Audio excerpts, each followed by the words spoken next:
This is chapter 4, problem number 6.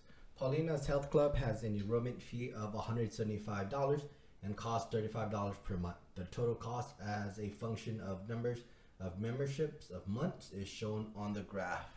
A, you want us to write the equation of the as a function of the months. So it is y equals to mx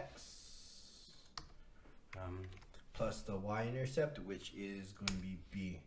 To do that, we need to be able to get the slope and the y-intercept. So let's look for some keywords here that represents the y-intercept. It says cos 35 per month. No one sees the per 1 month, right? But that's $35 per 1 month, okay? And this is going to represent the slope. Here is the slope. So you write m is equal to 35 over 1. Okay, and that's what the slope represents. Now let's look for some keywords to get the y-intercept.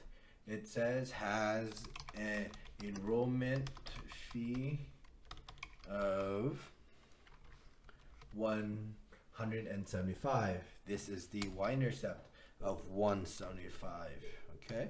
Because that is your starting fee that you have to pay before you start the membership. So there you go.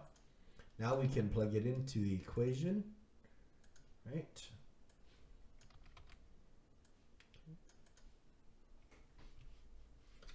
The slope here, it is 35 over 1, and we can just write 35 here.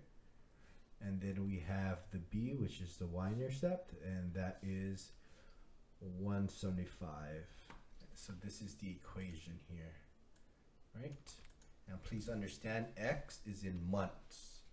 So when we do this problem, right, of C, find the cost of 1 year. It says 1 year. This is 12 months. Okay, because x is equal to months here. So x is going to be equal to 12. You want to plug in 12 here because it says find the cost of 12 months, basically. 35 parentheses 12 plus 175. This is going to be equal to 35 plus times 12 is 420 plus 175. This gets you $595. This is the cost of membership. This is the total cost of the membership at 12 months or 1 year. That represents the same thing. Okay, so there you go. That is how we approach and do number 6.